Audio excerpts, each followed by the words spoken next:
ပါရှင်ကျွန်မချန်နယ်နောက်ဆုံးရတဲ့နေ့ကိုတင်ဆက်ပေးပါမယ်စစ်ကောင်စီနေဖြင့်အကြံဖတ်မှုတွေကိုချက်ချင်းရပ်တန့်ပြီးမတရားဖန်ဆီးထားသူအလုံးပြန်လွှတ်ပေးအမေရိကန်ကထပ်ပြောပြန်အကြံဖတ်စစ်ကောင်စီနေဖြင့်အကြံဖတ်မှုတွေကိုချက်ချင်းရပ်တန့်ပြီးမတရားဖန်ဆီးထားသူအလုံးပြန်လွှတ်ပေးရန်အမေရိကန်ပြည်ထောင်စုရှေ့အာရှနဲ့ပစိဖိတ်ရေးရာပြည်ရဲ့အကြီးတန်းရာရှိကပြောလိုက်ပါတယ်ဧပြီလ20ရက်နေ့ကမ္ဘောဒီးယားနိုင်ငံမှာပြုလုပ်ခဲ့တဲ့38ကြိမ်မြောက်အမေရိကန်အာဆီယံဆွေးနွေးပွဲမှာ၎င်းကထပ်ပါတိုင်ပြောဆိုခဲ့ခြင်းဖြစ်ပါတယ်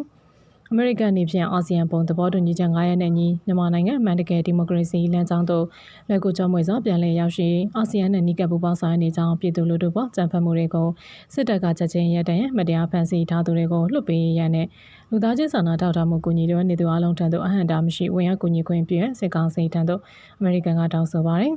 မတ်လ28ရက်နေ့ငလင်လောက်ကပြီးနောက်မြန်မာနိုင်ငံမှာ